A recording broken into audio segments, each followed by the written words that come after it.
Hi, everyone. American Idol just concluded with all three presidential candidates paying homage at the Idol altar. I'd like to say a few words, not just as the father of two young girls who are big American Idol fans, but as someone who believes deeply in what tonight's show is all about. For all the hours of enjoyment that American Idol has given us, I hope you can give back through Idol Gives Back. Thank you very much. American Idol is a lot like a presidential primary election, except for people who live in Michigan and Florida. Their votes actually count. John McCain, the funniest of the three. It was a special edition to help raise money for charity, but come on.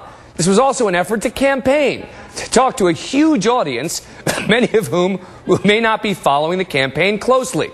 So isn't it fair to ask, even the most devoted of Idol fans, isn't this an odd way for the candidates to try to show they're best suited to run the country?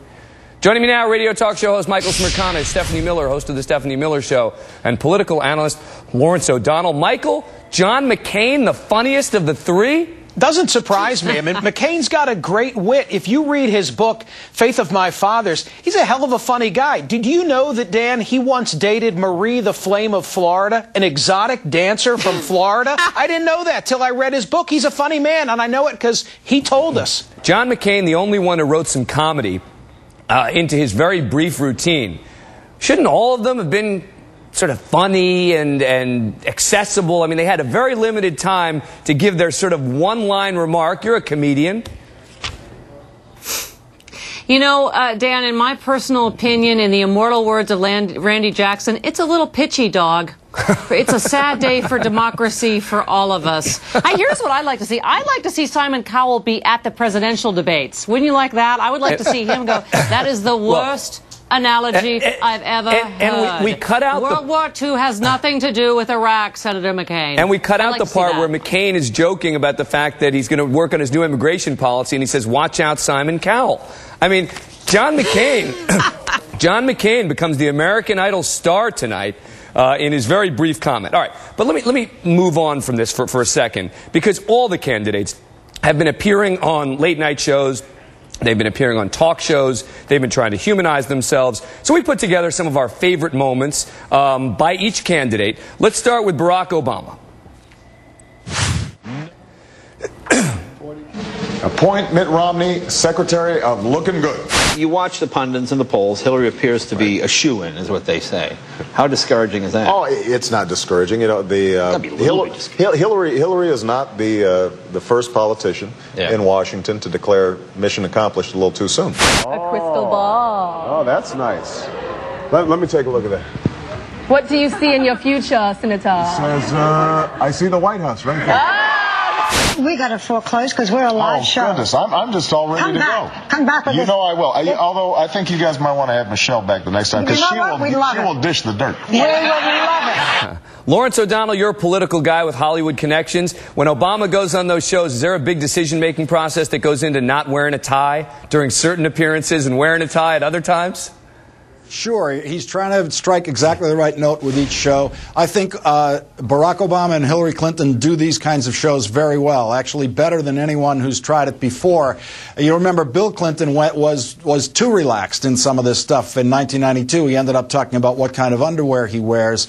Both Hillary and Barack Obama know exactly where to draw the line on these kinds of shows, and they keep a kind of dignified distance from the personal material and yet convey a personal feel about themselves. I wouldn't be so sure about that, because at the end of this segment, we are going to play moments of each of the candidates dancing and singing on television. So we will get to that in a minute. But first, I'm going to go to Michael on this. Michael, you say John McCain, great sense of humor. Here he is doing the late night circuit.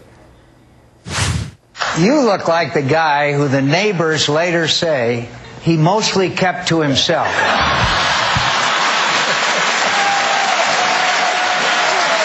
Well, you shouldn't have gotten all dressed up, really. You know the difference between a lawyer and a catfish? Don't know. One is a scum-sucking bottom dweller. Right. The other is a fish. I'm hoping that we don't have the same effect on John McCain as we had on Barack Obama, as pointed out to us by You're used to all this. I am surrounded by women. So we're no surprise. I am surrounded by women. Well, you guys always surprise me. You always surprise me. I was just going to say, no one should be nervous on this show with 4 interrogations like that. I know, but I just don't. Michael, we're yucking it up over this stuff, but this stuff matters in this campaign. Well, it does. And, you know, from the outside looking in, you might not recognize this as being pretty sophisticated campaigning, but I think that it is. If you go on American Idol, I mean, it's a shotgun blast. Everybody in the country watches that show. I watch that show, and our whole family does. But each of these other programs, I think the appearance is designed to reach a different demographic. You know, The View versus The Late Shows versus Dan Abrams. Everybody is out there. It's a balkanized world in which we live. The New York Times said that this morning relative to the television world. So I think they're casting lines into different communities that they need to reach. Here now, Michael, may I just say that I have never worried about being depantsed on the Dan Abrams show, like clearly Barack Obama was worried about on The View. Tonight could be a first. I have never gotten a swirly. I've never gotten my bra frozen. It is your night, Stephanie. Tonight's the night. Here is Hillary Clinton on the late night and daytime shows. I was worried I wasn't going to make it. Oh. Yeah, I was pinned down by sniper fire. This is one of those stressful situations.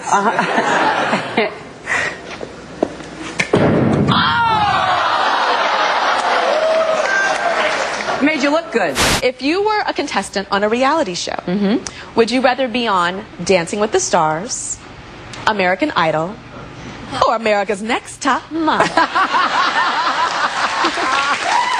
Well, you know, in my dreams, I'd be on America's Next Top Model. Oh. Number 6. My vice president will never shoot anybody in the face. I love your outfit. Well, I love your outfit, but I thank you. do want the earrings back. Oh, okay.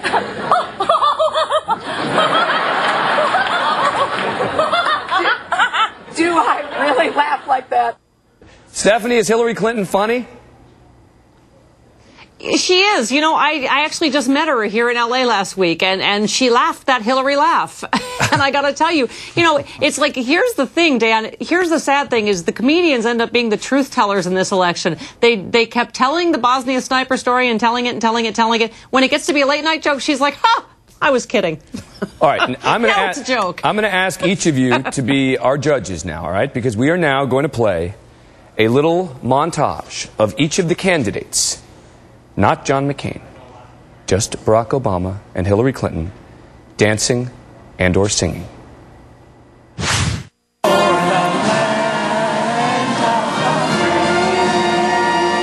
Happy birthday, dear Harris. Happy birthday to you. Memories, like the corners of my mind.